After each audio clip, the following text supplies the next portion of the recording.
Bismillahirrahmanirrahim. Assalamualaikum warahmatullahi wabarakatuh.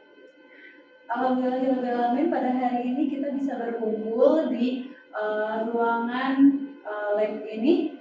Terima kasih kepada Bapak Kepala Sekolah dan para PKS yang sudah mengizinkan saya dan memberikan waktu dan selalu mendukung kegiatan positif gitu ya, pengibasan dan praktik-praktik baik lainnya yang sudah saya lakukan sampai hari ini.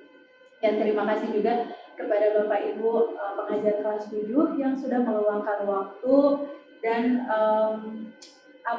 memberikan support system buat saya sendiri begitu ya, karena ada di sini semuanya. Alhamdulillah, terima kasih Bapak Ibu.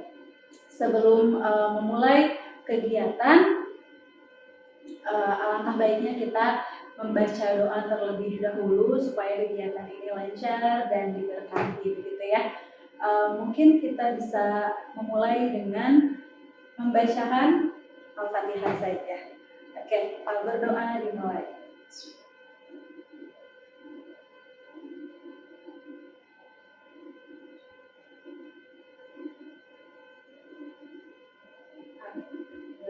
Berdoa selesai. Baik, Bapak Ibu masih semangat? Ya, alhamdulillah, walaupun hari ini kita sudah melakukan banyak kegiatan dan mungkin sekarang juga suasana sudah sangat lelah gitu ya. Terima kasih ya Bapak Ibu, tapi masih sangat terlihat semangat sekali.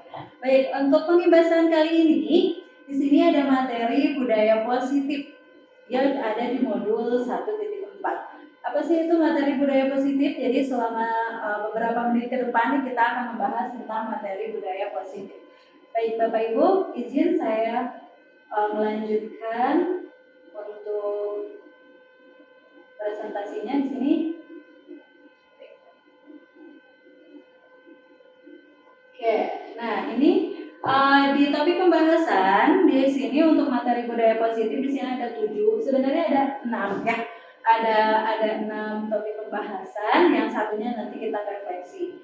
Yang pertama itu ada pembelajaran disiplin positif dan nilai-nilai kebajikan universal. Lalu yang kedua ada pembelajaran teori, motivasi, hukuman, dan penghargaan dan restitusi.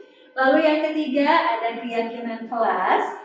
Dan yang keempat ada pembelajaran kebutuhan dasar manusia dan dunia berkualitas. Lalu yang kelima ada 5 posisi kontrol kita sebagai guru. Lalu yang keenam ada pembelajaran segitiga restitusi. Untuk segitiga restitusi ini mungkin biasanya hanya diterapkan di BK atau begitu ya. Kalau misalkan di sini mungkin yang kelas 7 BK-nya kelas 7 berarti misalkan gitu. Tapi sekarang sebenarnya si segitiga restitusi itu bisa kita terapkan di mapel apapun gitu ya, dari wali kelas bisa gitu, guru mapel juga bisa. Nah, nanti kita akan bahas satu persatu. Setelah itu nanti kita ada refleksi di belakang. Biasanya kita harus merefleksikan apa yang sudah kita dapatkan hari ini gitu. Baik, selanjutnya di sini sebelum ke materi yang tadi, saya mempunyai pertanyaan pemantik untuk Bapak Ibu. Yang pertama di sini adalah setuju atau tidak setuju. Mudah ya, setuju atau tidak setuju. Jadi bukan pertanyaannya seperti apa, bukan. Kita setuju dan tidak setuju. Baik, yang pertama ada hukuman dapat mendisiplinkan anak. Setuju atau tidak Bapak Ibu? Untuk yang pertama, hukuman dapat mendisiplinkan anak. Ada yang setuju, ada yang tidak. Oke, ada yang setuju. Ada juga yang tidak setuju. Ya, itu tergantung dari kebiasaan kita itu Bapak Ibu ya. Yang kedua, pemberian hukuman dengan hal positif seperti membaca, membersihkan halaman, itu dapat meningkatkan kedisiplinan anak. Setuju atau tidak? Setuju. Setuju, katanya Bu Linda, setuju gitu ya. Lalu yang ketiga, memberikan penghargaan dapat meningkatkan motivasi belajar anak. Setuju atau tidak? Ada yang tidak setuju juga. Ada yang setuju. Oke, kita bahas satu persatu gitu ya. Oke, yang pertama ada pembelajaran di 2.1 yaitu disiplin positif, dan nilai-nilai kebajikan universal. Nah, pembelajaran ini dia ada di tahapan perubahan paradigmanya. Yang pertama adalah saya akan mengajak Bapak Ibu untuk mengepakkan tangan. Ya, kita tangan kita aja, tangan kita aja. Bisa Bapak Ibu berpasang-pasangan gitu ya, berdua. Di sini kegiatan kepalan tangan. Di sini ada A dan B. Anda dan teman Anda boleh nanti berpasangan, boleh begitu. Bu Linda ya berpasangan. Misalkan Bu Linda sama Bu Rati berpasangan gitu ya. Nah, kepala di sini letakkan satu tangan Anda dengan menggenggam benda apapun itu. Boleh apapun itu, mau kertas, mau apa boleh. Atau sesuatu dengan yang ada gitu ya. Dan sebutkan sesuatu tersebut dengan di sini segala daya. Buatlah sebuah kepalan. Teman Anda itu B misalkan ya, atau di situ ada Bu Rati ya. Kalau misalkan Bu Linda dengan Bu Rati akan mencoba dengan sekuat tenaga dengan berbagai cara untuk meminta Anda memberikan benda tersebut. Jadi di sini si B ini akan membujuk, atau Bu Rati ya di sini. Misalkan Bu Rati dengan Bu Linda. Bu Rati akan membujuk Bu Linda untuk membuka kepala tangan Bu Linda. Gitu. Bisa membujuk gitu ya. Bisa mengancam, bisa menghardik, merayu, menyuap, apa saja yang bisa dilakukan Bu Rati untuk membuat tangan atau kepala tangan Bu Linda ini terbuka. Gitu. Sudah? Oke, dilakukan. Apa yang terjadi setelah itu? Oke, betul. Oh, Bu Rati tidak bisa membuka kepala tangan Bu Linda katanya, karena Bu Linda sangat erat membuka kepala tangan tersebut gitu. Tidak bisa dirayu ya. Tidak bisa dirayu ya. Nah, hal ini menunjukkan bahwa yang bisa mengontrol tangan atau kepala tangan Bu Linda tadi adalah hanya Bu Linda sendiri. Walaupun di sini Bu Rati sudah berusaha untuk merayu, membujuk gitu ya, menyuap gitu dan yang lainnya. Baik, nanti kita ini ada kaitannya dengan materi kita di akhir nanti. Oke, saya masuk dulu ke materi disiplin positif. Yang disiplin positif di sini adalah teori kontrol atau teori pilihannya Dr. William Glasser. Nah, di sini ada beberapa ya. Yang pertama itu, Anda tidak bisa mengontrol orang lain, hanya Anda yang bisa mengontrol diri Anda. Seperti yang tadi, Bu Rati tidak bisa mengontrol Bu Linda untuk membuka kepala tangan Bu Linda. Karena tadi yang bisa membuka kepala tangan Bu Linda adalah Bu Linda itu sendiri. Mau itu dibujuk, mau itu dirayu, begitu ya. Kalau misalkan Bu Lindanya tidak mau, ini tidak bisa, tidak akan saya buka begitu. Nah, Bu Rati tidak akan bisa membuka kecuali Bu Linda sendiri yang membukanya begitu. Nah, makna disiplin di sini adalah belajar kontrol diri dengan menggali potensi kita agar tercapai tujuan yang mulia, yaitu sesuatu menjadi seorang yang kita inginkan berdasarkan nilai-nilai yang kita hargai. Gitu. Lalu si kontrol sendiri ini, dia semua perilaku memiliki tujuan, katanya tujuannya ada apa aja. Nah, sesuatu perilaku memiliki tujuan di sini adalah masuknya ke teori motivasi. Yang pertama adalah untuk menghindari hukuman. Itu ada motivasi ekstrinsik dan motivasi intrinsik. Di sini kita mulai masuk ke teori motivasinya ya, motivasi intrinsik dan motivasi ekstrinsik. Tadi yang pertama adalah untuk menghindari hukuman. Jadi motivasi ekstrinsiknya adalah satu, untuk menghindari hukuman, lalu yang kedua untuk mendapatkan imbalan.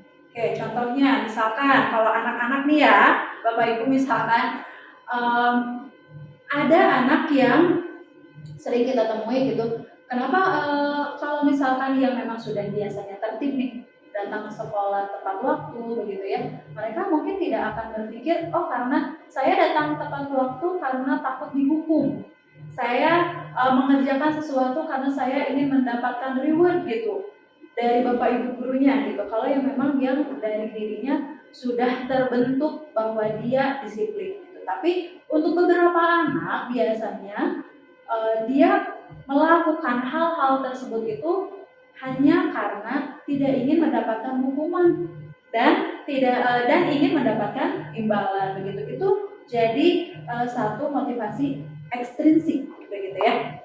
Lalu ada yang ketiga, untuk menghargai diri sendiri.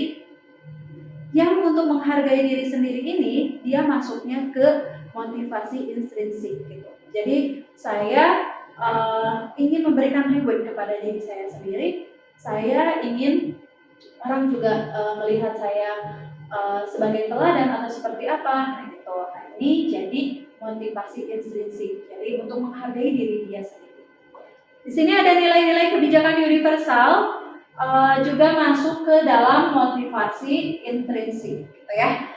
Lalu ada keyakinan kelas. Keyakinan kelas yang ini bisa kita bisa kita rencanakan, bisa kita buat dengan anak-anak di kelas gitu ya. Saya sudah mencobanya di kelas 7C. Saya membuat keyakinan kelas dengan kelas 7C karena Bapak Ibu sendiri mungkin tahu yang ngajar di kelas 7C ya, ada beberapa anak yang memang mungkin bukan ini ya gitu, agak nyeleneh gitu ya, agak yang memang tanpa anaknya agak sedikit mungkin butuh perhatian lebih gitu ya. Nah, jadi di sini terkadang ada anak yang tertidur gitu ya, tertidur saat pelajaran gitu, mau jam pertama atau jam terakhir gitu kan. Lalu ada anak yang biasanya, Bu saya tidak mengerjakan tugas gitu, ada yang seperti itu. Atau misalkan kalau karena saya sebagai wali kelasnya suka ada yang laporan, Bu si A, si B, si C tidak piket gitu ya. Lalu ada yang, Bu ini kita kan nggak boleh pakai jaket, tapi kok dia pakai jaket terus. Nah, hal-hal yang seperti ini bisa kita buat kesepakatan dengan anak. Gitu. Kalau misalkan kesepakatannya seperti ini biasanya, kalau saya gitu ya, yang kalian tidak suka dari ibu apa? Yang kalian inginkan dari ibu apa?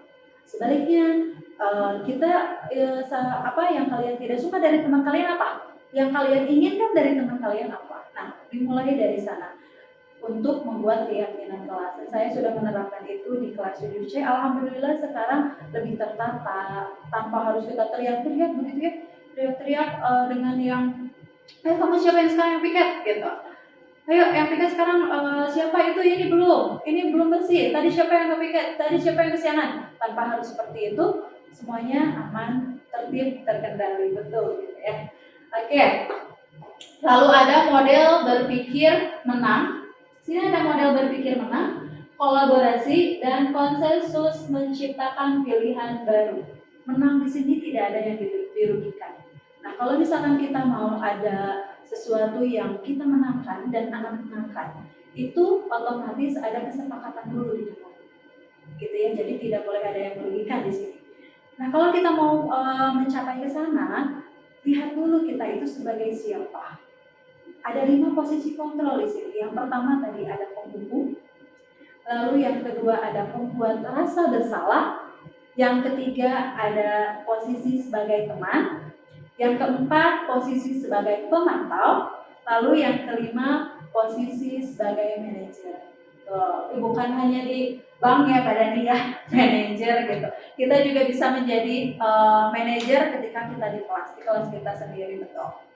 Oke. Posisi manajer ini biasanya sudah bisa menerapkan pola atau langkah-langkah dari segitiga restitusi. Segitiga restitusi itu ada 3 langkahnya Bapak Ibu. Yang pertama, menstabilkan identitas. Lalu yang kedua, memvalidasi kebutuhan siswa kita. Lalu yang ketiga yaitu menanyakan keyakinannya. Dan segitiga restitusi ini juga masuk ke dalam keyakinan kelas, gitu ya. Oke, yang keempat di sini ada realitas kebutuhan, bahwa kita itu berbeda, kebutuhan setiap orang itu berbeda, karena setiap orang itu unik, setiap anak itu unik, otomatis kebutuhannya juga akan berbeda-beda. Tapi kita berusaha memberikan pandangan kepada orang lain tentang dunia dirinya gitu ya. Setiap orang itu memiliki gambaran yang berbeda. Bisa jadi saya melihat suatu masalah itu dari sudut pandang yang A misalkan. Bu Linda melihatnya dari sudut pandang yang B. Misalkan seperti itu. Jadi ada setiap orang pasti melihat sesuatu itu dengan berbeda. Dasarnya kebutuhan yang tadi adalah kebutuhan dasar manusia, kan ya. Kebutuhan dasar manusia itu ada 5. Yang pertama ada bertahan hidup, ya. Lalu yang kedua di sini kebutuhan dasarnya ada penguasaan atau power. Yang ketiga kasih sayang dan rasa diterima. Yang keempat ada kesenangan dan yang kelima ada kebebasan. Nah, ini juga kebutuhan dasar ini akan ada di segitiga restitusi nanti, di mana kita harus melihat dulu kebutuhan dasar anak ketika misalkan, mohon maaf ya, misalkan ada anak yang melanggar atau misalkan tadi anaknya kesiangan gitu. Kita harus mengidentifikasi dulu, kita harus tanya dulu, kita harus tahu dulu kebutuhan dasar dia itu apa sehingga dia kesiangan begitu ya. Atau misalkan kemarin kan kalau yang ada di kelas 7C gitu ya, anak saya yang kelas 7C, kenapa kesiangan terus? Bu, saya kesiangan karena mama saya sudah tidak ada, jadi saya tidak ada yang membangunkan kalau pagi begitu. Nah, itu kan harus kita identifikasi dulu masalahnya, tidak ujug-ujug misalkan kenapa kamu kesiangan terus, besok begini ya, tidak seperti itu. Tapi kita harus mengidentifikasi dulu karena setiap orang itu mempunyai kebutuhannya masing-masing gitu ya. Oke, selanjutnya di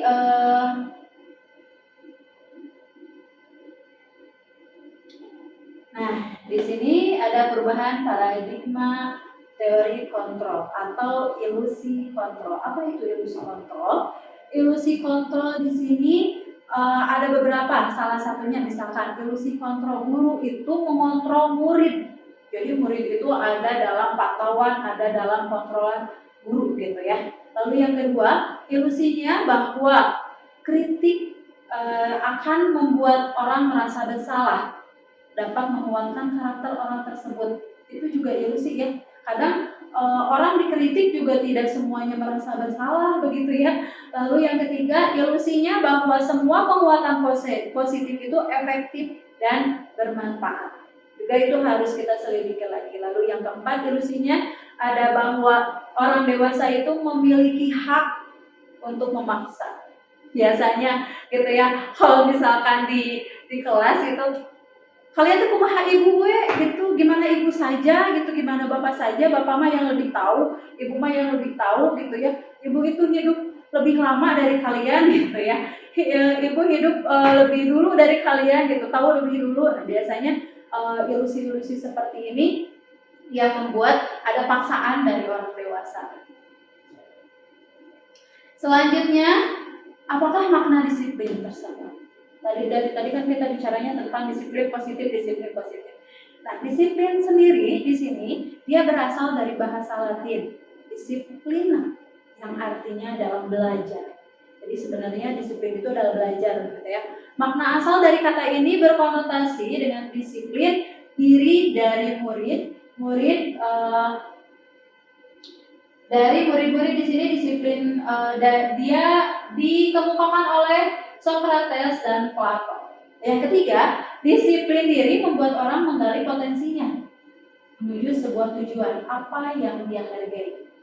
Lalu yang terakhir, di sini ada budaya kita gitu ya. Dalam budaya kita, makna kata disiplin itu telah berubah menjadi suatu yang dilakukan seseorang pada orang lain untuk mendapatkan kebutuhannya dan kepatuhan. Kecenderungan umum adalah menghubungkan kata disiplin dengan ketidaknyamanan biasanya, bukan dengan apa yang kita hargai atau pencapaian suatu tujuan yang mulia. Selanjutnya di sini ada nilai-nilai kebajikan universal yang tadi ada di slide sebelumnya. Nilai-nilai kebajikan universal ini adalah sifat positif manusia yang merupakan tujuan mulia yang ingin dicapai setiap individu. Nilai-nilai tersebut bersifat universal dan lintas bahasa, suku, bangsa, agama, maupun latar belakang. Jadi yang universal ini kita tidak memblokkan misalkan agamanya A, agamanya B, agamanya C, tidak gitu ya. Ini sukunya A, suku B, suku C, tidak, tapi ini berlaku untuk semuanya. Begitu. Yang pertama, setiap perilaku atau perbuatan memiliki satu tujuan. Menurut Dr. William Glasser pada teori kontrol 1984. Jadi, menurutnya setiap orang berbuat sesuatu itu ada tujuannya masing-masing, begitu ya. Lalu yang kedua, dengan mengaitkan nilai-nilai kebajikan yang diyakini oleh seseorang, maka motivasi intrinsiknya itu akan terbangun sehingga menggerakkan motivasi dari dalam untuk dapat mencapai tujuan mulia yang diinginkan. Ini menurut Diana Gossen pada tahun 1998. Yang ketiga, nilai-nilai kebajikan yang ingin dicapai oleh setiap anak Indonesia kita kenal dengan positif atau profil pelajar Pancasila yang sekarang sedang digaungkan ya, profil pelajar Pancasila, dan yang sekarang juga sedang kita terapkan kepada anak-anak khususnya di kelas 7, mungkin begitu ya. Profil pelajar Pancasila ini yang pertama yang sudah kita ketahui, betul, beriman, bertakwa kepada Tuhan Yang Maha Esa dan berakhlak mulia. Itu yang pertama. Lalu yang kedua ada mandiri. Yang ketiga bernalar kritis. Yang keempat ada kebinekaan global, gotong royong, dan yang terakhir ada kreatif. Ini menjadi menjadi patokan, bukan menjadi patokan tapi menjadi tujuan kita supaya nanti siswa-siswi kita kedepannya bisa berkarakter profil pelajar Pancasila. Berarti kalau berkarakter profil pelajar Pancasila, ya anak tersebut sudah memiliki keenamnya, begitu.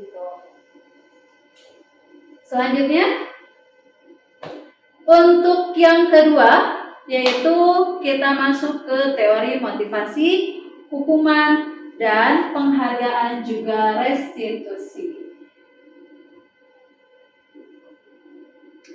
Ada teori motivasi di sini, perilaku manusia. Ada yang tadi yang sudah kita bahas, yaitu ada motivasi eksternal, ada motivasi internal atau tujuan disiplin positif. Yang pertama, motivasi eksternal dulu nih. Motivasi eksternal untuk menghindari ketidaknyamanan atau hukuman. Biasanya apa ya yang akan terjadi apabila saya tidak melakukan ini? Ya, apa ya yang tidak terjadi kalau misalkan saya melakukan ini, gitu ya. Yang kedua, untuk mendapatkan imbalan dari orang lain, atau dari institusi, dari lembaga. Misalkan kita sebagai guru dari sekolah, kita mendapatkan imbalan apa ya, gitu ya. Kalau anak-anak dari pelajaran matematika, saya mendapatkan imbalan apa ya? Kalau misalkan saya melakukan ini, gitu. Saya mau ada misalkan anak yang saya mau paling rajin datang ke sekolah tepat waktu supaya nanti bisa diumumkan gitu ketika upacara. Si ini tuh si A, si B, si C, begitu, anak-anak teladan yang tidak pernah telat, begitu, tidak pernah kesiangan gitu ya. Jadi dia merasa dihargai, dia bisa tujuannya seperti itu. Ketika dia mendapatkan pengumuman seperti itu saja sudah wah begitu ya. Nah, itu motivasi eksternal. Lalu yang ketiga, untuk menghargai diri sendiri, menjadi insan sesuai harapan kita. Saya akan menjadi orang yang seperti apa bila saya melakukannya. Kalau saya melakukan kebaikan, saya akan menjadi orang yang seperti apa ya? Kalau misalkan saya melakukan kesalahan, saya akan menjadi orang yang seperti apa? Kalau misalkan saya begini, saya akan bagaimana ya? Kalau misalkan saya begitu, saya akan bagaimana ya? Nah, itu motivasinya internal dan tujuan disiplin positif. Oke, menurut Ki Hajar Dewantara,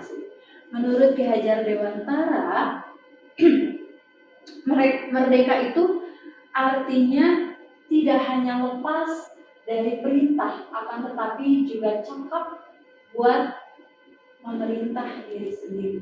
Artinya kita sebagai manusia tidak hanya misalkan nih saya gitu ya di kelas, Fadli begini dong gitu ya, misalkan gitu, Mutiara harus seperti ini.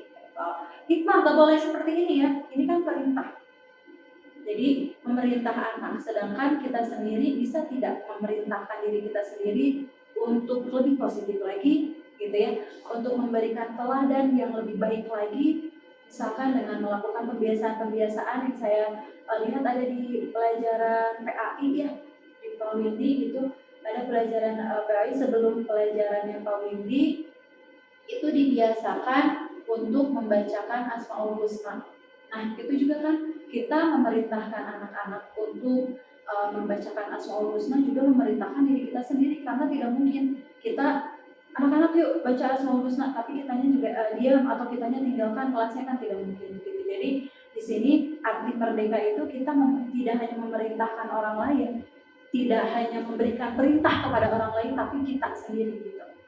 Oh, positif itu harus seperti apa gitu ya, perlakuan kita kepada anak seperti apa, nah itu kita memerintah diri kita sendiri. Baik, selanjutnya di sini ada hukuman dan penghargaan. Di sini bahwa penghargaan itu berlaku sama dengan hukuman. Bagaimana artinya gitu? Dalam arti meminta atau membujuk seseorang untuk melakukan sesuatu, untuk memenuhi suatu tujuan tertentu dari orang yang meminta atau membujuk. Dorongannya itu lebih ke eksternal ya, dan ada faktor ketergantungan. Beberapa dampak dari pemberian penghargaan itu menurut Alvin Cox 1993.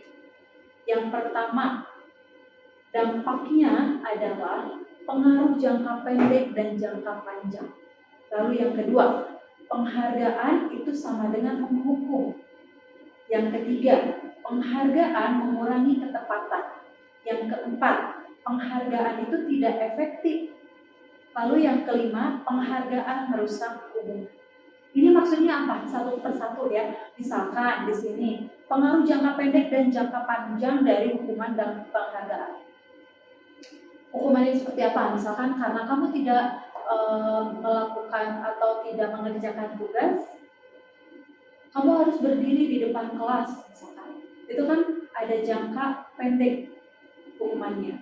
Tapi kalau misalkan kamu ini ya, kalau misalkan tidak mengerjakan, kamu harus membersihkan ini, membersihkan itu juga jangka pendek. Tapi kalau misalkan anaknya kita permalukan gitu ya, atau misalkan kita memberikan hukuman secara fisik yang benar-benar fisik, nah itu jangkanya panjang gitu ya. Lalu ada penghargaan menghukum. Penghargaan yang menghukum itu yang seperti apa? Ketika kita memberikan penghargaan kepada anak, tapi anaknya sendiri di sini memang tujuannya hanya ingin mendapatkan penghargaan, gitu ya. Si A itu juara kelas, kita umumkan juara umum, kenaikan kelas, juara kelas lagi, gitu ya. Selalu juara pertama. Menghukumnya buat siapa? Bukan buat dirinya sendiri. Menghukum untuk orang lain, untuk teman-temannya yang lain gitu kan. Oh, ya udahlah dia aja deh, udah biasanya dia tuh gitu ya, saya mah apa tuh begitu, itu sudah merasa dihukumi anak tersebut gitu ya, teman-temannya yang lain. Jadi ada plus minusnya ketika kita memberikan penghargaan. Kita memang harus memberikan reward gitu ya, tapi di samping reward itu sendiri memang kita harus memperhatikan ada beberapa anak yang mungkin itu adalah hukuman buat mereka gitu. Lalu penghargaan mengurangi ketepatan. Di sini kalau tidak salah ya, untuk penghargaan mengurangi ketepatan, contohnya seperti yang waktu kita pembukaan GLS. Ya, waktu pembukaan GLS itu kan ada pertanyaan dari Bapak Ibu guru di depan.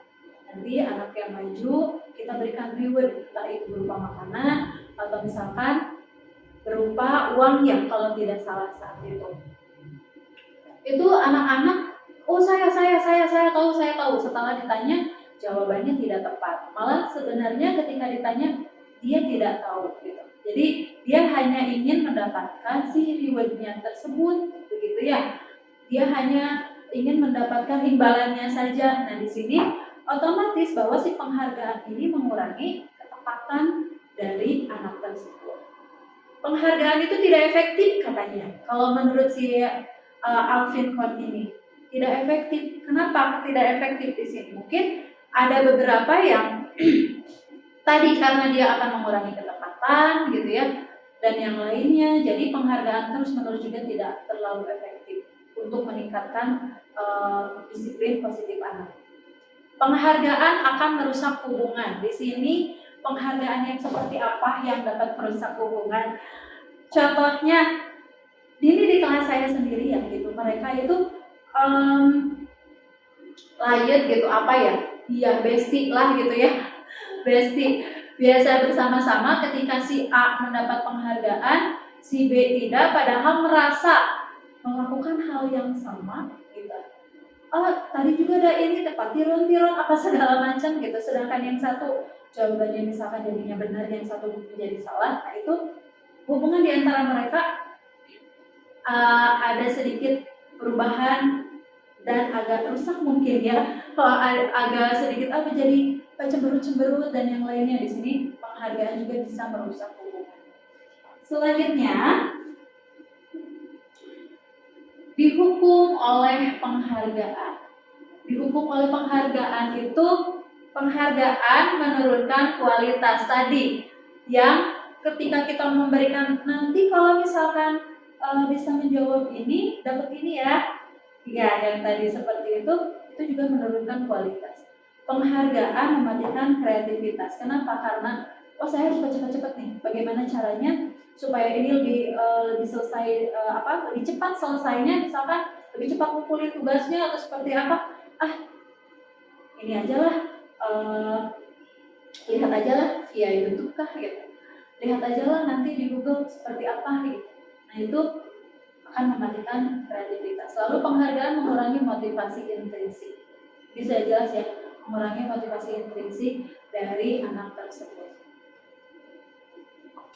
Contoh pengakuan atau apresiasi kebijakan. Di sini pembukaannya misalkan kemarin ibu perhatikan kamu telat ya nak ya, gitu ya. Atau misalkan di sini si nilai kebajikannya ada rasa empati gitu. Situasinya pada saat menolong murid baru di kelas kita, misalkan situasinya seperti itu. Lalu saya menghargai nilai kebajikannya adalah kepedulian. Situasinya misalkan pada saat anak-anak tersebut bisa membantu teman lainnya dalam satu kelompok. Yang ketiga, terima kasih. Ini kalau misalkan terima kasih, ada rasa tanggung jawab di sini ya, nilai kebajikannya. Pada saat misalkan situasinya pada saat anak-anak tersebut membersihkan sampah-sampah yang ada di kolong bangkunya masing-masing, misalkan gitu ya. Nah itu tanggung jawab dia dan kita melihat itu mengucapkan apa ya? Terima kasih sudah membersihkan kelas ini begitu. Di sini ada perbedaan hukuman dan konsekuensi. Perbedaannya apa saja sih? Yang pertama, untuk hukuman, sesuatu yang menyakitkan harus terjadi. Biasanya kalau kita menghukum kan tidak mungkin tanpa efek jerak ya. Kita kan terkadang menghukum itu untuk ya adanya efek jerak, betul. Jadi akan ada sesuatu yang menyakitkan. Kalau konsekuensi, ya itu memang harus terjadi. Kenapa? Karena kita sudah mengadakan kesepakatan, kita sudah mempunyai keyakinan kalau kita melakukan ini, konsekuensinya seperti ini. Ya berarti kalau itu terjadi, ya memang sudah harus terjadi. Lalu membuat anak sakit itu bisa fisik maupun hati dalam jangka waktu yang lama. Misalkan, mohon maaf ya kalau misalkan ada yang menghukum, entah itu hanya membicarakan, oh kamu mah gini, kamu mah kok begini, misalkan body shaming atau seperti apa. Nah itu kan masuknya lebih ke hati ya. Atau misalkan kamu karena tidak mengerjakan tugas ibu, push up 1000 kali misalkan. Nah itu selain fisik dia, hati dia juga sakit. Dia juga sudah merasa dipermalukan, udah memang capek push up 1000 kali gitu ya. 1000 kali itu kan lumayan gitu. Sudah memang fisiknya juga hatinya gitu. Nanti dia akan merasa dendam. Biasanya seperti itu.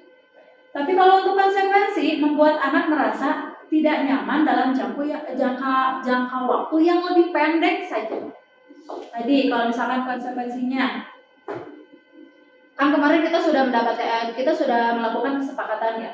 Kalau misalkan tidak mengerjakan tugas matematika harus seperti apa? Misalkan kalau misalkan tidak mengerjakan matematika itu, Bu, kemarin kita kesepakatannya membersihkan kelas, misalkan begitu. Nah, itu jangka waktu pendek saja ketika dia memang harus membersihkan kelas gitu, karena dia tidak mengerjakan matematika.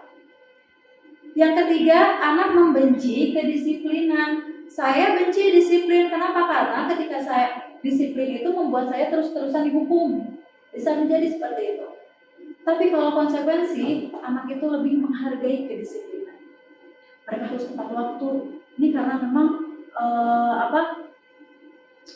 dia tadi entah itu motivasinya karena dia takut dihukum atau apa, tapi dia lebih menghargai kedisiplinan tersebut. Kalau hukuman biasanya ada paksaan, malah mungkin 90% paksaan ya, tanpa kita sadari misalkan. Kan kalau hukuman itu dia tanpa kesepakatan yang terjadi pada saat itu saja. Ibu tidak suka melihat kamu begini, kamu harus begini. Nah, itu hukuman ya, paksaan ya, gitu. Tapi kalau untuk konsekuensi, kita memberikan stimulus dan mereka memberikan tanggapan terhadap stimulus tersebut. Yang selanjutnya mendorong anak menyakiti diri sendiri. Dia terus-terusan merasa bersalah. Itu kalau misalkan kita merasa bersalah ya, itu kita sedang menyakiti diri kita sendiri loh Bapak Ibu. Gitu. Kalau misalkan anak juga seperti itu, sama anak juga ketika dia sudah merasa, itu saya merasa bersalah, saya harus begini, dia juga sedang menyakiti dirinya sendiri. Mendorong anak agar mudah menyesuaikan diri, ini kalau konsekuensi. Jadi yang biasanya tadi tidak piket gitu ya, yang biasanya tadi tidur gitu di dalam kelas, nah dia sedang diminta untuk menyesuaikan diri dengan lingkungan. Selanjutnya ada konsep diri yang buruk, itu untuk hukuman, dan untuk konsekuensi konsep diri itu yang baik gitu. Selanjutnya anak belajar untuk menyembunyikan kesalahan karena dia takut dihukum gitu ya, karena wah hukumannya akan seperti ini, dia nggak ngaku nih, tidak mengakui kesalahannya gitu ya. Tapi kalau untuk konsekuensi, anak itu belajar untuk mematuhi peraturan yang sudah dibuat sebelumnya. Gitu. Lalu ada rasa marah, rasa bersalah, dipermalukan, merasa tidak dihargai ketika anak mendapatkan hukum. Beda dengan konsekuensi, dia hanya merasa kehilangan haknya, dibuat tidak nyaman dalam waktu yang pendek, diasingkan hanya untuk sementara waktu saja. Jadi bukan dalam jangka panjang anak ini merasa tidak nyaman terus-terusan, tidak, hanya dalam waktu ketika dia melakukan konsekuensinya. Nah, ini disadur dari restitution punyanya Diana Gerson, The Five Position of Control dari Yayasan Pendidikan. Selanjutnya ada identitas gagal, identitas sukses. Identitas gagal di sini lebih ke penghukuman gitu ya, lebih ke hukuman. Kalau identitas sukses di sini lebih ke disiplin, konsekuensi, dan restitusi. Maksudnya apa? Misalkan untuk identitas gagal ini adalah ketika kita menghukum, anak juga sudah merasakan identitasnya sebagai diri yang gagal gitu ya. Hukuman 1, sesuatu yang menyakitkan harus terjadi yang seperti tadi. Tapi kalau konsekuensi dengan restitusi adalah memang sesuatu itu harus terjadi. Kalau restitusi merupakan pilihan begitu. Hukuman tidak nyaman untuk murid atau anak dalam jangka waktu yang panjang. Tapi kalau konsekuensi itu jangkanya pendek saja seperti yang sudah kita bahas tadi. Dan kalau restitusi itu lebih ke menguatkan murid atau anak dalam jangka waktu yang panjang. Jadi kita menguatkan posisi dia sebagai dia nggak apa-apa, dia bersalah, tapi dia juga harus mencari solusi. Ketiga, korban mendapatkan keadilan. Ya, kalau konsekuensi dia sebagai korban, ya bisa aja diabaikan. Lalu korban mendapatkan ganti. Identitas gagal lagi yang lain, murid atau anak akan tersakiti. Kalau konsekuensi murid atau anak di sini dibuat tidak nyaman dalam waktu yang pendek tadi. Kalau untuk restitusi, murid atau anak ini mendapatkan penguatan. Lalu selanjutnya, perilaku pasif atau agresif ini akan meningkat ketika mendapatkan hukuman. Yang tadinya pasif akan lebih pasif, yang tadinya agresif akan lebih agresif ya. Lalu untuk konsekuensi, penguatan itu hanya bertahan dalam jangka waktu yang pendek saja. Dan kalau untuk restitusi, semuanya masalah bisa terpecahkan. Tadi dengan kita bisa mengetahui kebutuhan anak itu seperti apa. Oke, lalu sistem tidak berjalan bila murid tidak takut. Kita mau hukumnya seperti apa, sudah dia lari mengelilingi lapangan 1000 kali, atau misalkan dia sudah membersihkan seluruh ruangan kelas itu, kalau dia tidak merasa takut, tidak akan menjadikan hal yang positif nantinya. Memerlukan monitoring dan supervisi, harus terus-menerus dari si guru tersebut. Ini konsekuensi. Jadi memang dalam konsekuensi kita juga sebagai guru harus mengontrol, yang memonitor, ya. Lalu kalau untuk restitusi di sini, murid itu belajar bertanggung jawab untuk perilakunya. Dia melakukan kesalahan, dia juga yang harus bertanggung jawab, betul. Dia juga yang harus bertanggung jawab atas kesalahan tersebut. Dan selanjutnya di sini, perilaku hanya pada sebuah institusi, tidak berlanjut pada kehidupan nyata. Artinya ketika dia di sekolah sudah mendapatkan hukuman, dia melakukan lagi kesalahan yang sama di rumah, itu tidak akan efek gitu ya. Hanya ketika dia ada di sekolah saja gitu. Tapi kalau konsekuensi, membantu menerapkan, mengikuti peraturan dalam masyarakat. Gitu. Kalau konsekuensi, oh saya juga di sekolah tidak boleh begini, berarti nanti ketika saya di rumah tidak begitu, gitu, sama ya. Kalau untuk restitusi, fokus pada pemecahan masalah dalam jangka waktu yang panjang. Jadi restitusi ini lebih ke bagaimana cara kita menyelesaikan masalah. Selanjutnya, peraturannya adalah kamu gitu ya, harus ABCD. Kamu harus melakukan ini karena kamu melakukan kesalahan. Tapi kalau untuk konsekuensi, kita balik lagi. Peraturan kita apa ya? Maukah kamu melakukannya? Gitu, dan diakhiri dengan kita berterima kasih apapun yang dia lakukan. Untuk restitusi, apa yang kamu yakini sebelum ini, gitu ya? Apa yang bisa kamu lakukan untuk memperbaiki masalah ini? Jadi kita mencari solusinya. Dan untuk hukuman yang terakhir, murid atau anak itu akan membenci peraturan. Peraturannya mau kita ringankan, peraturannya itu mau kita bebaskan, mau seperti apa, dia akan membenci itu. Tapi kalau untuk konsekuensi, murid atau anak itu akan menghormati peraturan, menghargai peraturan yang sudah kita buat tadi. Dan restitusi, murid atau anak ini akan menghargai dirinya sendiri dan orang lain dari masalah dia, dan dia mendapatkan solusi yang tadi solusinya harus menang-menang. Artinya tidak ada yang dirugikan, baik itu dia sebagai korban maupun sebagai tersangka atau dia si pelaku, pokoknya harus mendapatkan solusi yang menang-menang. Baik, selanjutnya kita bahas apa itu yang namanya restitusi. Di sini restitusi itu adalah proses menciptakan kondisi bagi murid untuk memperbaiki kesalahan mereka, sehingga mereka bisa kembali pada kelompok mereka dengan karakter yang lebih kuat. Restitusi juga merupakan proses kolaboratif yang mengajarkan murid untuk mencari solusi untuk masalah mereka sendiri dan membantu murid berpikir tentang orang seperti apa yang mereka ingin.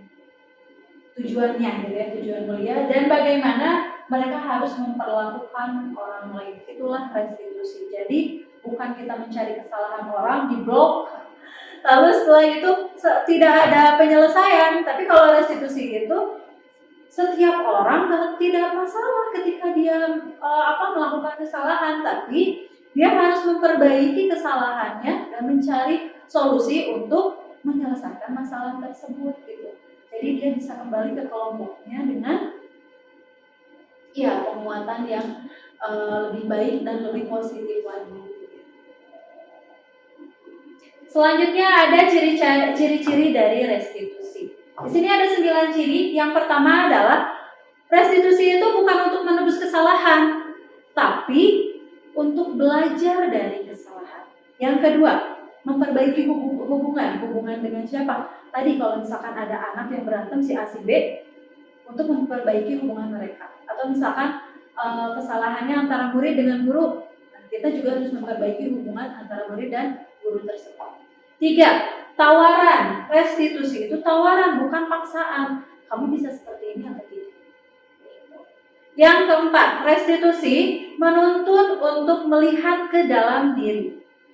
Yang kelima, restitusi mencari kebutuhan dasar yang mendasari tindakan. Dan yang keenam, restitusi diri adalah cara yang paling baik. Biasanya diri kita sendiri juga bisa melakukan tindakan restitusi tanpa bantuan orang lain. Restitusi itu fokus pada karakter kita, bukan pada tindakan, bukan pada apa yang kita lakukan. Yang kedelapan, restitusi itu fokus pada solusi. Di sini yang paling mendasar adalah restitusi fokus pada solusi. Tadi bukan hanya mencari masalahnya apa, yang salahnya siapa, tapi bagaimana solusi untuk memecahkan masalah tersebut. Yang 9, restitusi mengembalikan murid yang berbuat salah kepada kelompoknya. Tidak dibully, tidak dicuekkan, tidak diacuhkan, tidak dikucilkan gitu, tapi bisa diterima oleh kelompoknya lagi, bisa diterima di kelasnya lagi gitu. Oke, selanjutnya di sini ada pembelajaran yang ketiga, yaitu tentang keyakinan kelas. Keyakinan kelas ini dia berdasar pada peraturan kelas. Di sini ada ya peraturan kelas, keyakinan kelas, lingkungan, budaya positif gitu. Posisinya adalah kita membuat peraturan kelas dulu, tapi peraturannya bukan yang top down yang ibu mau begini. Tidak, tapi peraturan kelas yang memang kita sepakati dengan anak atau kesepakatan kelas dulu. Setelah sudah ada kesepakatan kelas, kita bisa membuat keyakinan kelas. Setelah keyakinan kelas itu terjalin, di sini tujuannya adalah lingkungan yang positif. Dia di dalam kelas bisa positif, ketika dia bergaul dengan kelas lain, di luar juga bisa lebih positif. Setelah semuanya lingkungan kelas ini bisa positif dari 7A sampai 7K misalkan, dari 7 sampai kelas 9, akan ada budaya positif yang terjalin di sekolah. Begitu. Jadi kita mulai dari kelas kita masing-masing nih Bapak Ibu. Setelah itu kalau kita sudah menyamakan persepsi semuanya, anaknya bisa melakukan budaya positif, disiplin positif di kelasnya masing-masing. Ketika dia bergaul dengan kelas lain juga bisa, bisa menjalin hubungan yang positif. Sehingga sih yang namanya budaya positif itu tidak sulit untuk kita terapkan. Oke, di sini ada keyakinan kelas, hukuman, dan penghargaan. Mengapa tidak peraturan saja yang kita pakai? Peraturannya harus begini ya. Gitu. Mengapa bahasanya harus keyakinan kelas? Ini sama dengan mengapa kita memiliki peraturan harus menggunakan helm ketika kita mengendarai kendaraan roda 2, ya. Lalu yang kedua, mengapa kita harus memiliki peraturan 3M? 3M itu waktu masa pandemi mungkin ya, tapi sekarang juga kita sudah terbiasa dengan menggunakan masker ya, mencuci tangan dan berjarak sekitar 1 sampai 1,5 meter. Yang ketiga, mengapa kita memiliki peraturan harus datang tepat waktu pada saat mengikuti pelatihan? Nah, mengapa peraturan gitu? Gitu ya, mengapa bukan peraturan, bukan keyakinan? Kalau peraturan itu biasanya top down Bapak Ibu. Biasanya ada yang merasa dirugikan, ada yang merasa terpaksa gitu. Tapi kalau keyakinan kelas itu kita membuatnya bersama-sama untuk mendukung apa? Motivasi intrinsik, kembali ke nilai-nilai atau keyakinan-keyakinan lebih menggerakkan seseorang dibandingkan mengikuti serangkaian peraturan-peraturan. Begitu. Biasanya kalau peraturan kan tadi terpaksa kita tuh ya. Tapi kalau keyakinan kitanya sudah yakin bahwa oh ini tidak boleh, oh ini boleh, oh ini baik dan ini tidak, kita akan melakukan itu dengan senang hati. Oke, selanjutnya di sini ada kesepakatan kelas. Ini yang sudah saya buat, bisa mungkin nanti ditambahkan lagi. Ini ada beberapa yang sudah saya buat dengan kelas 7C. Kenapa harus kelas 7C? Karena kelas 7C yang saya wali kelas. Jadi saya wali kelas 7C, jadi yang saya buat di kelas 7C dulu nih, di kelas saya dulu nih, gitu sebelum ke kelas yang lain. Kesepakatan kelasnya di sini adalah datang tepat waktu dan mengucapkan salam. Alhamdulillah ya Bapak Ibu, anak-anak kita dari kelas 7 sampai kelas 9 kalau ketemu, kalau misalkan datang, apalagi kita sedang sapa pagi itu sudah assalamualaikum, selamat pagi gitu ya, sudah menyapa seperti itu, menjaga kebersihan sekolah, menjaga kebersihan kelas, menjaga kebersihan lingkungan gitu. Lalu berdoa sebelum dan sesudah kegiatan. Ini saya terapkan harus apapun agama kalian. Apapun agamanya, kita berdoa sebelum dan sesudah belajar. Lalu aktif dalam pembelajaran. Aktif di sini bukan berarti dia harus cincang ke sana kemari gitu, lari-lari dan yang lainnya. Tapi dia aktif dalam melakukan pembelajaran dan tertib. Di sini ada kesepakatan yang lain, kami guru dan murid harus saling menyayangi. Artinya ketika kita harus saling menyayangi, di sini tidak ada hukuman, adanya konsekuensi. Jadi tidak ada lagi oh saya dihukum nih dari pelajaran matematika ketika pelajaran matematika, tidak. Tapi saya menjalankan konsekuensi dari apa yang saya lakukan. Itu juga proses guru dan murid yang saling menyayangi, begitu ya. Tidak saling saya tidak suka sama pelajaran matematika gitu. Saya nggak suka sama ibu gurunya. Tidak begitu ya. Kami murid yang semangat belajar. Jadi biasanya di jam-jam terakhir itu udah yang kalau kita mengucapkan salam gitu ya, ada beberapa kelas ya. Ketika kita mengucapkan salam, assalamualaikum anak-anak, udah ya, waalaikumsalam Bu. Tapi di kelas saya itu sudah diterapkan mau jam ke pertama atau jam terakhir semangat gitu ya untuk belajar. Ketika mereka semangat untuk belajar, mereka sudah bisa menyiapkan diri mereka sendiri untuk belajar. Kesiapan belajar mereka ada ketika mereka semangat gitu. Beda dengan yang nggak semangat gitu ya. Kami murid yang peduli dengan teman-teman. Peduli di sini bisa saling mengingatkan gitu ya. Kalau misalkan ada kesalahan dari temannya, diingatkan. Yuk lebih baik seperti ini gitu. Tapi bukan berarti oh kamu salah, kamu bla bla bla, tidak seperti itu. Itu peduli gitu ya. Lebih ke peduli gitu. Memperhatikan, saling memperhatikan kesehatan, saling memperhatikan. Biasanya kalau di kelas 7C itu ada ini loh Bapak Ibu, setiap jamnya istirahat kedua, mereka tuh bawa bekal masing-masing dari rumah. Saya terapkan untuk yuk mayor yuk gitu. Kita boteran yuk misalkan gitu di kelas. Nah, mereka di jam istirahat kedua itu biasanya pada bawa makanannya gitu. Kalau misalkan ada yang tidak bawa, mereka saling berbagi gitu ya. Dan itu juga salah satu kepedulian dari mereka.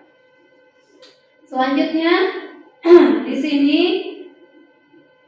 kegiatan pendalaman keyakinan kelas ada di tabel T dan Y. T dan Y maksudnya kalau T dan Y di sini ada hormat, bekerja, diterima dan dimiliki, gitu ya. Hormat nih, yang hormat di sini terlihat seperti apa karena berperilaku seperti apa dan terdengar seperti apa. Bekerja juga sama, terlihatnya seperti apa, terdengarnya bagaimana, berperilakunya seperti apa, gitu ya. Hormat. Di sini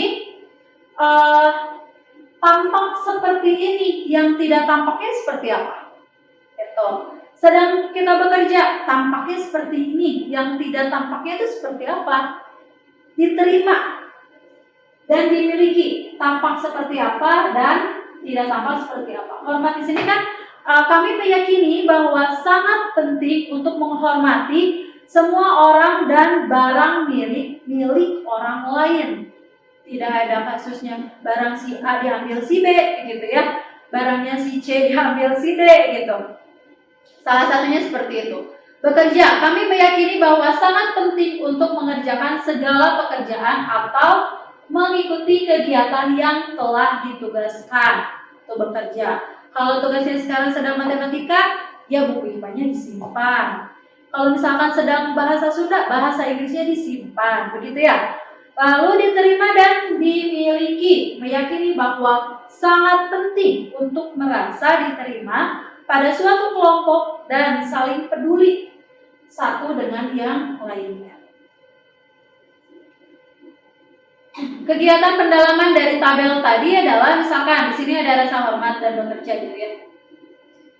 Yang terlihat, yang terdengar dan yang dilakukan.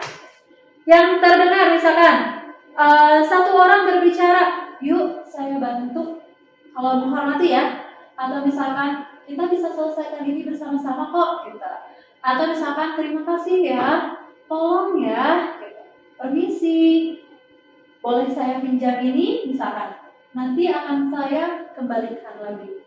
Ini menghormati, enggak ujuk-ujuk anak itu misalkan biasanya pinjem-pinjeman pulpen atau apa gitu ya, ambil saja dari tempatnya, tidak, tapi dia permisi dulu, dia izin dulu. Nah, ketika kita sudah menerapkan itu berarti anak sudah memiliki rasa hormat terhadap sesama orang. Terlihat di sini berempati misalkan terhadap perasaan orang lain. Oh yang ini sedang galau nih, misalkan ya. Oh yang ini sedang tidak bersemangat nih, gitu. Yuk kita bagaimana yuk gitu. Terus ada memegang barang milik orang lain itu hanya dengan izinnya yang tadi. Pinjam pulpen ya, tapi sudah izin dulu, gitu ya. Mendengarkan dengan seksama, kalau misalkan ada yang sedang berbicara di depan, yang lain mendengarkan. Kalau misalkan gurunya sedang meminta pendapat si A, si B, si C, si A, si B, si C-nya sedang bicara, yang lain mendengarkan, gitu ya. Lalu senantiasa berbuat baik dan berbagi. Tadi yang berbagi gitu ya, ketika makanannya si A tidak bawa makanan, si B, si C yang lainnya, yuk kita kumpulin yuk makan bersama gitu. Misalkan seperti itu. Oke, perilakunya misalkan tersenyum, ramah gitu. Selamat pagi Bapak Ibu dengan ramah, senyum gitu ya, tanpa paksaan gitu. Lalu memberikan salam hormat tadi, entah itu berjabat tangan gitu ya, atau misalkan kalau sekarang kan kita begini gitu ya, atau yang berjabat tangan atau hanya seperti ini saja gitu. Memberikan ruang bekerja dan postur tubuh yang tenang, nggak musuh gitu ya, nggak bugan gitu. Oke, hormat, tampak seperti dan tidak tampak seperti. Yang menghormati, misalkan yang tampak itu misalkan datang tepat waktu. Yang tidak berarti yang sering terlambat, kebalikannya. Lalu menyapa teman dan gurunya setiap hari. Biasanya ya, kalau itu mah sudah kita terapkan ya, menyapa pagi-pagi udah assalamualaikum gitu. Selamat pagi. Lalu mengembalikan barang milik temannya yang dia pinjam. Bekerja, tekun, menyimak guru, tekun dalam belajar, mengerjakan tugas, gitu ya. Dan yang tidak tampaknya berarti kebalikannya, dia acuh. Diberikan tugas apapun, udahlah gitu. Diberikan tugas A, B, C, D, mau itu ringan, mau itu berat, sudahlah. Lalu menyerahkan tugas itu dengan tepat waktu. Ya kalau misalkan yang tidak tampak, ya berarti dia tidak mengerjakan dan tidak menyerahkan tugas. Selanjutnya, di sini ada peraturan dan keyakinan kelas atau nilai kebajikan yang dituju. Peraturan.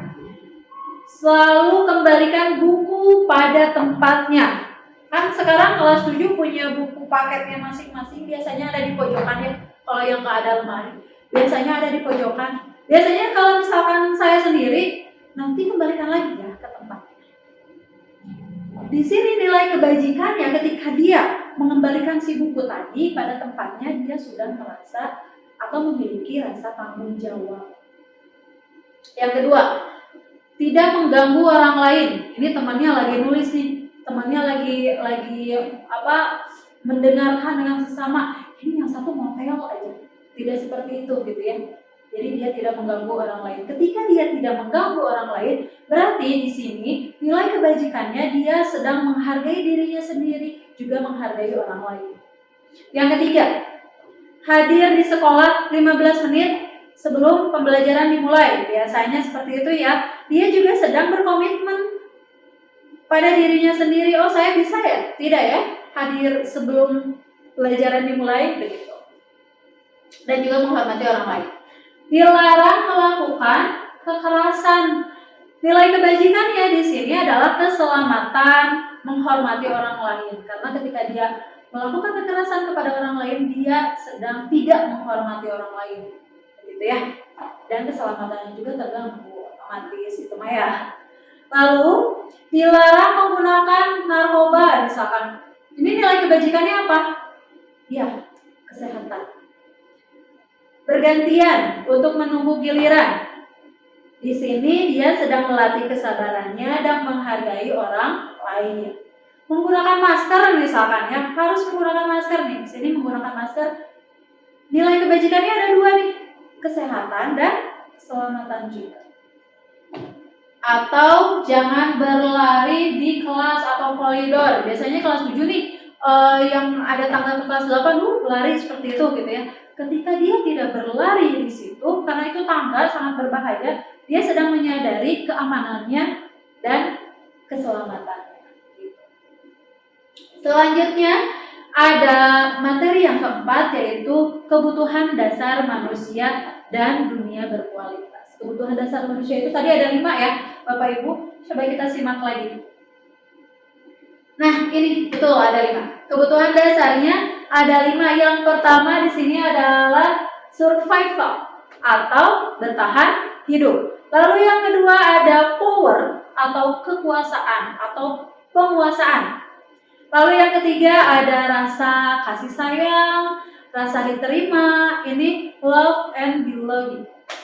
Lalu yang keempat ada kesenangan atau fun, dan yang terakhir ada kebebasan atau freedom. Ada beberapa nih di sini, ada 4 kondisi. Coba kita satu-satu kita analisis ya kondisinya begitu. Iya, satu yang pertama, ibu guru bilang aku tidak boleh bersenandung sewaktu mengerjakan tugas. Katanya kelas itu harus tenang, tidak ada suara. Padahal kan aku suka dan senang menyanyi. Ini kebutuhannya apa ya Bapak Ibu? Betul. Bisa. Boleh. Kebutuhannya apa di sini? Dia kan senang bernyanyi. Dia tidak boleh. Ya betul, kebebasan di sini. Lalu yang kedua, ibu guru tidak menyapaku hari ini, padahal aku pakai jepit rambut baru loh. Apa boleh kan? Iya betul. Di sini ada rasa ingin diterima, kasih sayang. Yang ketiga, aku bosan. Masa belajarnya cuma gitu-gitu aja, dengerin ibu guru aja. Kesenangan, ya. Fun, bosan katanya teman ya. Aku sebel. Ini kebebasan ya kayaknya. Aku sebel. Gambarku tidak rapi. Malah ibu guru nunjukin ke teman-teman di depan kelas. Penguasaan power, betul Bapak Ibu, terima kasih ya. Untuk keempat situasi ini, tadi di sini situasinya ada apa? Ada 4 situasi dengan 5 kebutuhan. Kita masuk ke posisi kontrol di sini. Terakhir, 5 posisi kontrol yang sudah kita bahas tadi di awal. 5 posisi kontrol itu ada sebagai penghukum. Betul Pak Dani? Ada apa lagi? Membuat orang merasa bersalah. Sebagai teman, sebagai pemantau, juga sebagai manajer. Yang paling biasanya kita lakukan sebagai apa? Sebagai teman, sebagai penghukum. Posisi manajer, pemantau, beragam ya. Jadi kelima ini mungkin pernah kita pernah kita lakukan sebetulnya. Hanya tanpa disadari saja kita ada di posisi yang mana. Kita bahas satu-satu untuk identitas gagal dulu. Kalau identitas gagal itu kontrol dari luar, menghindari hukuman misalnya. Ya. Di sini guru berbuat menghukum atau membuat anak merasa bersalah,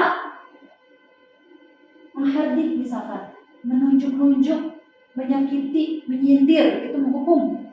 Kalau misalkan membuat merasa bersalah, berceramah dan mengatakan seharusnya kalian itu begini loh, gitu.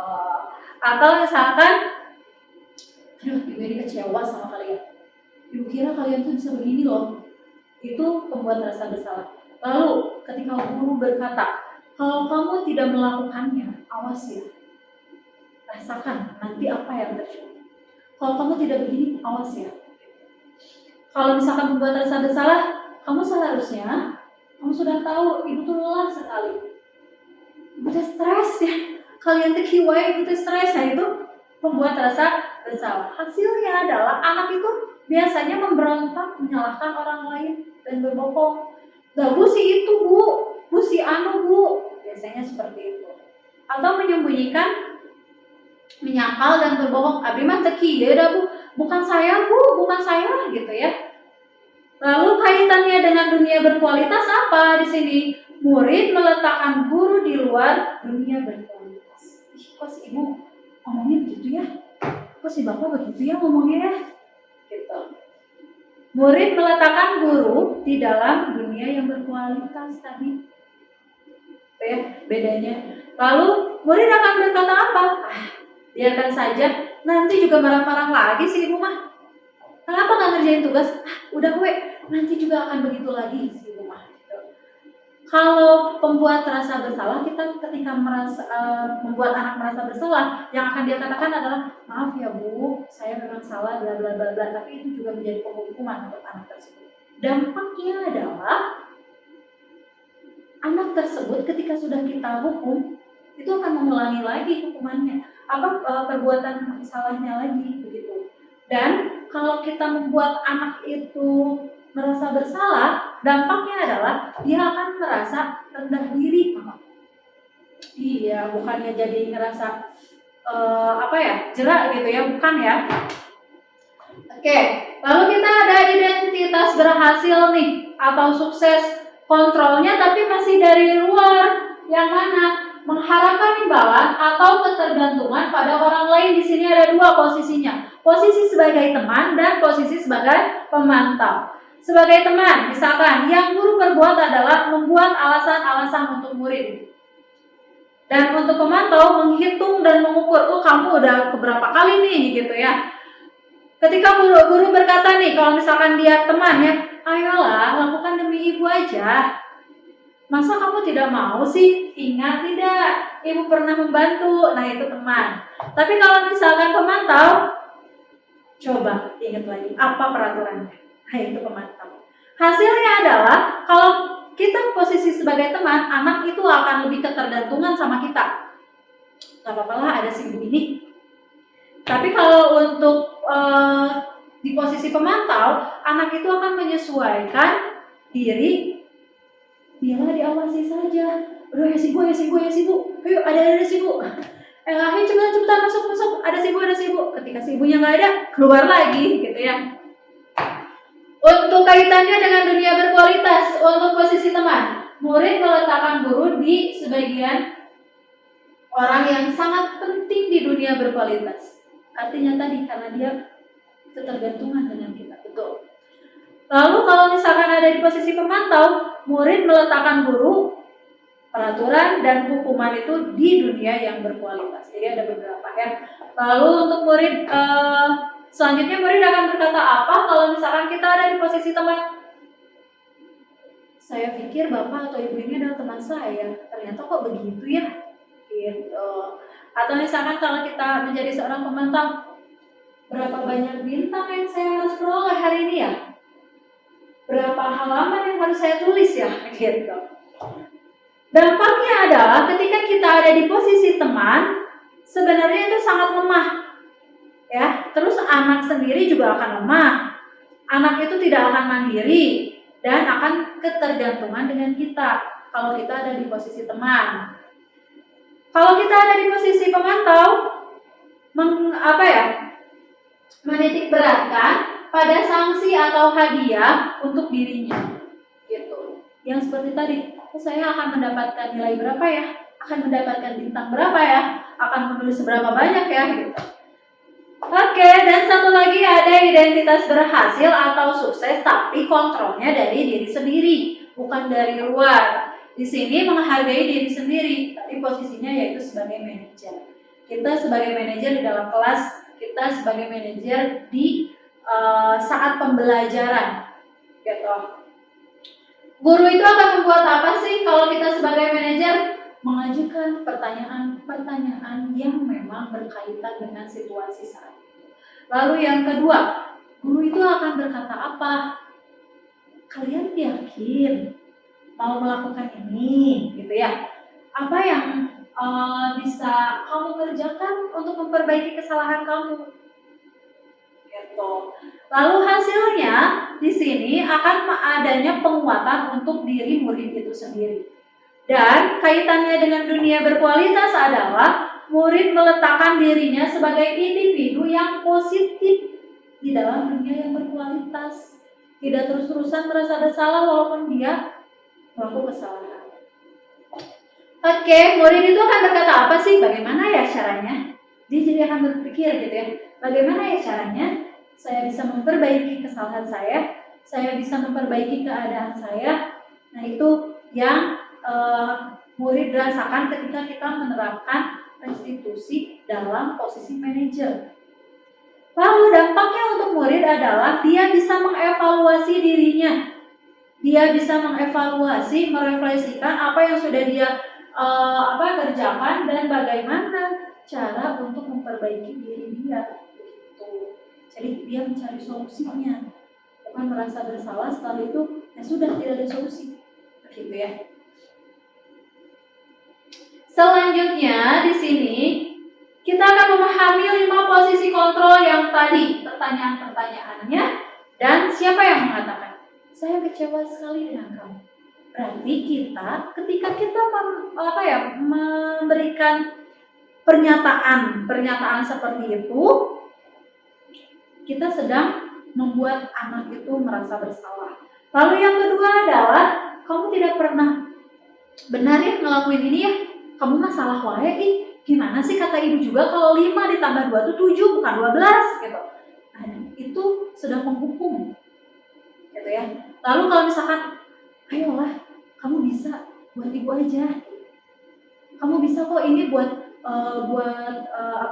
supaya ibu ini tidak dimarahi kepala sekolah dong. Ayo kamu bisa loh seperti ini. Itu di posisi kita sebagai teman. Kalau misalkan kita sebagai pemantau, apakah kamu mau mendapatkannya demi stiker ini loh? Apakah kamu mau mendapatkannya nanti tidak ada hukuman loh pemantau?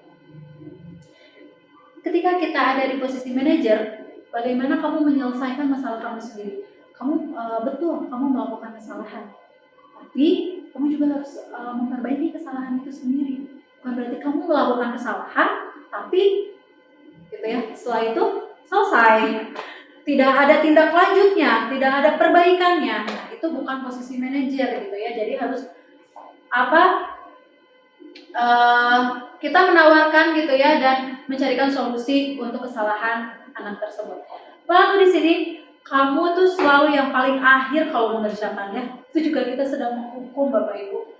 Kamu Maya, setiap ulangan yang lainnya sudah selesai, kamu kamu lagi yang belum selesai. Itu sedang menghukum, bisa jadi dia lebih teliti dari yang lain ya. Begitu. Selanjutnya ada materi yang terakhir yaitu segitiga restitusi. segitiga restitusi ini sangat menarik Bapak Ibu buat saya ketika saya terapkan di kelas saya, dan hasilnya itu sangat saya rasakan sendiri, juga anak-anak sangat merasakan itu gitu ya. Ada beberapa masalah di kelas saya kemarin, ada beberapa kasus antar teman dengan temannya gitu, antar murid dengan teman, antar murid dengan guru. Hasilnya itu luar biasa, di luar dugaan saya gitu. Yang tadinya, oh ini kalau misalkan saya melakukan ini bakal malah akan memperkeruh nggak ya? Ternyata tidak Bapak Ibu. Ternyata itu bisa menyelesaikan masalah gitu. Salah satu contohnya adalah di kelas saya itu ada satu anak yang selalu tertidur gitu ya kalau di pelajaran bahasa Sunda.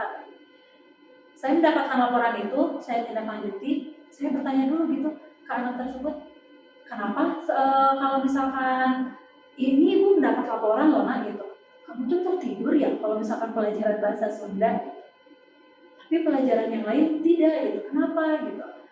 Nah dia tidak merasa yang bui-bui, nggak kayak gitu, tapi lebih ke, oh iya Bu, kemarin saya memang tertidur karena malamnya gitu, karena malamnya saya gadang, saya apa gitu. Dia menceritakan dulu itu gitu. Oh, di sini kita mengetahui kebutuhan dia kan, kebutuhan dasarnya gitu. Kenapa dia bisa tertidur saat pembelajaran gitu. Setelah itu ya saya tanyakan nih sama anaknya gitu. Setelah ini apa yang harus kamu lakukan ya anaknya? Ya Bu, saya mau minta maaf nih Bu sama guru bahasa Sundanya, katanya gitu. Nah, setelah itu saya tanya lagi, kamu sudah minta maaf nih sama guru bahasa Sunda itu? Kamu yakin nih sebelum anak ini ya, sebelum anak ini melakukan meminta maaf, kamu yakin mau minta maaf nih sama guru bahasa Sundanya? Gitu. Yakin Bu, saya mau minta maaf sama guru bahasa Sunda, kata dia begitu. Setelah dia meminta maaf sama bahasa Sunda, saya tanya lagi apa perasaannya. Bu, lebih lega ya, ternyata kalau udah minta maaf nggak takut gitu kalau ketemu sama si ibunya gitu ya. Kalau misalkan ada lagi pelajaran bahasa Sunda, saya sekarang udah nggak ngantuk-ngantuk lagi sih Bu, katanya gitu ya. Jadi ini tuh ada apa ya? Ada hal menarik dari segitiga restitusi tersebut. Yang pertama di sini adalah ada 3 langkah dalam penerapan segitiga restitusi. Langkah yang pertama adalah menstabilkan identitas gitu ya. Menstabilkan identitas di sini adalah kita mengatakan bahwa manusia itu tempatnya salah memang. Tidak apa-apa ketika kita melakukan kesalahan gitu. Bukan hanya dia kok yang pernah tertidur di dalam kelas. Bukan hanya dia kok yang tidak mengerjakan tugas misalkan. Memang itu kesalahan. Jadi kita stabilkan dulu identitas dia gitu ya. Yang kedua adalah memvalidasi kebutuhannya gitu ya. Artinya di sini kita mencari tahu, mengidentifikasi dia melakukan kesalahan itu karena apa. Tadi kan ya, ketika orang melakukan sesuatu itu bukan tanpa tujuan. Jadi dia melakukan kesalahan itu karena apa? Motivasinya apa? Alasannya apa gitu ya. Dan di sini satu paket dengan setelah ini kita mau bagaimana nih? Setelah ini kamu mau bagaimana nih? Begitu. Yang ketiga adalah menanyakan keyakinannya. Tadi misalkan alasan saya begini Bu. Setelah ini saya mau minta maaf. Kita tanyakan dulu tuh keyakinannya, kamu yakin mau minta maaf nih, gitu ya? Atau misalkan kamu mau bagaimana, gitu ya? Di sini adanya nilai-nilai apa yang telah disepakati sebelumnya. Lalu kamu ingin menjadi orang yang seperti apa? Ya saya mau minta maaf, saya nggak mau merasa bersalah terus nih, misalkan kayak gitu. Jadi ada 3 langkah, saya ulangi, ada 3 langkah dalam restitusi. Yang pertama adalah menstabilkan identitas si pembuat kesalahan. Lalu yang kedua adalah memvalidasi kebutuhan si pembuat kesalahan. Lalu yang ketiga adalah menanyakan kembali keyakinannya dari apa yang ingin dia lakukan. Oke, selanjutnya di sini kita bahas satu persatu, menstabilkan identitas. Di sini ketika kita menstabilkan identitas, untuk membuat anak merasa gagal karena berbuat salah menjadi positif terhadap diri. Ya. Guru berkata, berbuat salah itu hal yang manusiawi. Tidak ada manusia yang sempurna. Bapak atau ibu juga pernah berbuat salah. Kita pasti bisa menyelesaikan permasalahan ini. Bapak dan ibu atau bapak atau ibu tidak tertarik untuk mencari tahu siapa yang membuat salah terlebih dahulu, siapa yang benar, siapa yang salah gitu ya.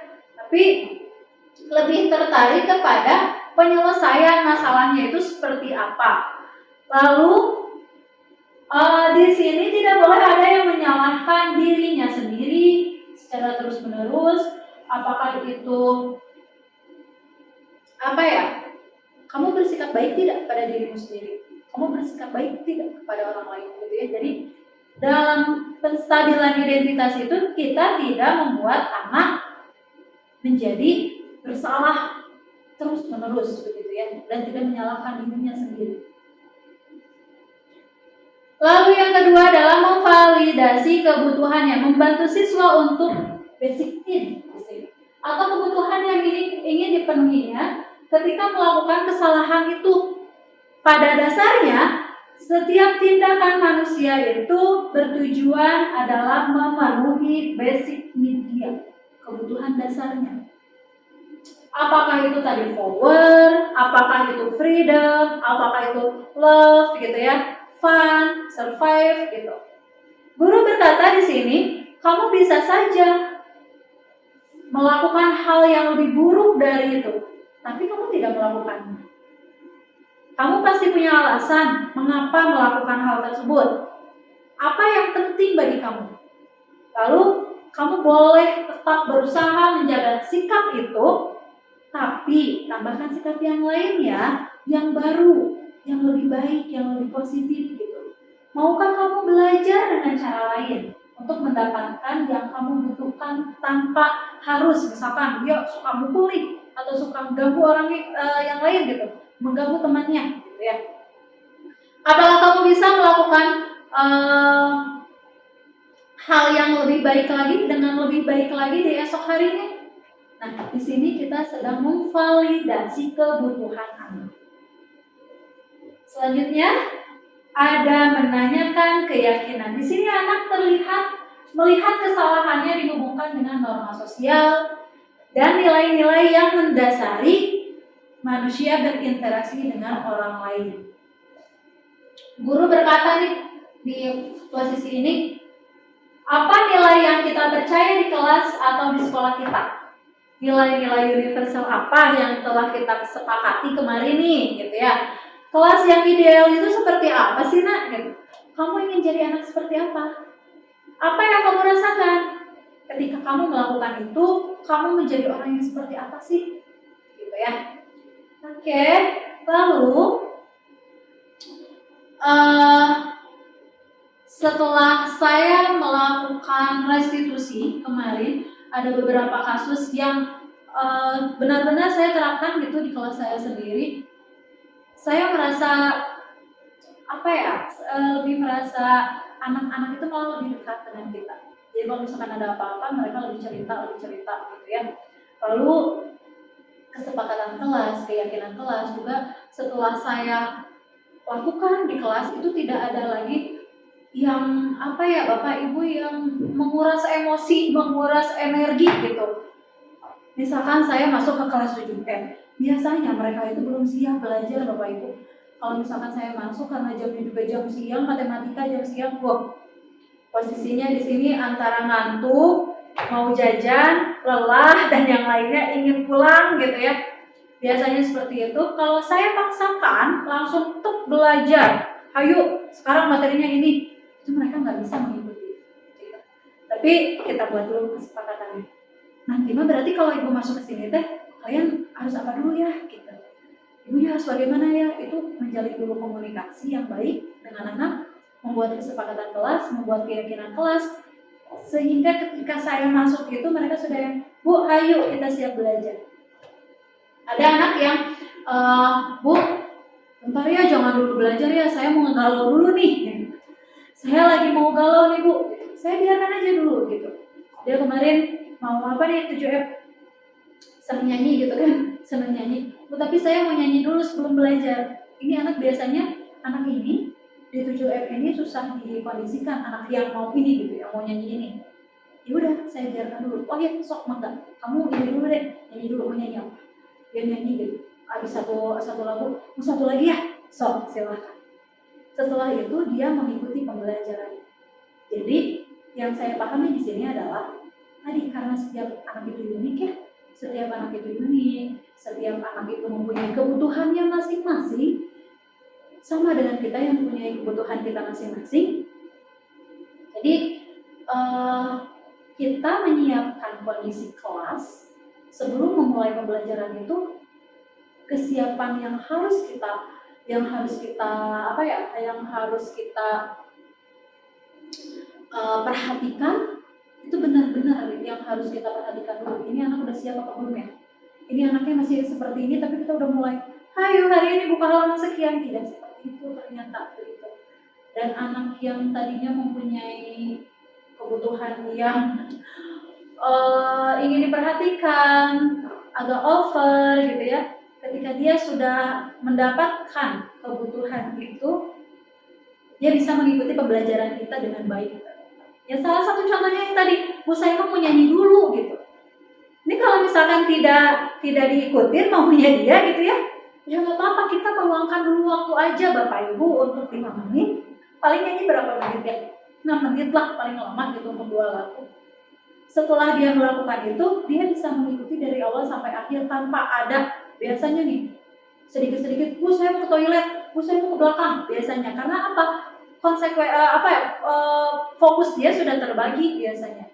Tapi ketika dia sudah, oh iya saya sudah melakukan itu, saya sudah nyaman di kelas saya dan yang lainnya, ketika mendapatkan pembelajaran dia bisa fokus, bisa aman, bisa tentram dan terkendali si kelas tersebut. Itu sudah saya rasakan Bapak Ibu. Jadi nggak ada yang, ayo sekarang giliran ibu masuk, ayo buru-buru gitu.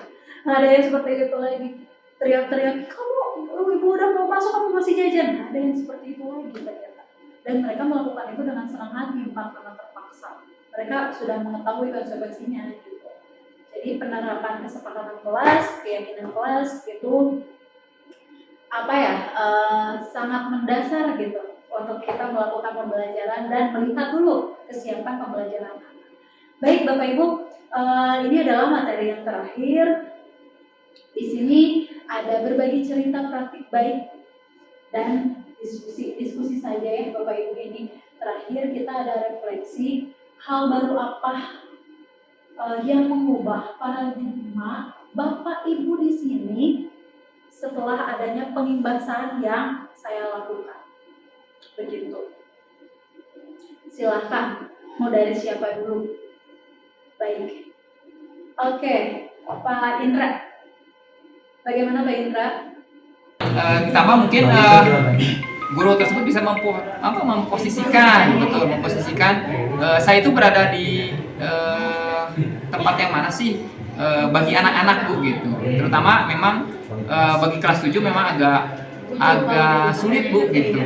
Maksudnya agak sulit, mungkin pengimbasan dari kelas SD ke SMP ataupun dari mentalnya masih ke anak-anak menuju ke remaja. Baik. Nah, alhamdulillah. Jadi ada pengetahuan baru ya Pak Indra ya dari posisi kontrol tadi ya, posisi kita sebagai manajer gitu, sebagai guru, sebagai pemantau begitu ya. Lalu yang kedua, ini ada perasaan apa yang muncul selama mengikuti sesi ini, khususnya tadi mengenai makna disiplin dan motivasi intrinsik. Betul. Oke, berarti Kak Belinda silakan. Mengenai tadi disiplin, ada punishment ya dan hukuman. Ya, terus tadi ada juga kalimat yang hukuman dapat merusak hubungan motivasi ya. Jadi motivasinya hanya ke ekstrinsik saja, mengenai motivasi intrinsik ya. Itu mungkin perbedaan antara motivasi intrinsik dan ekstrinsik. Gitu aja.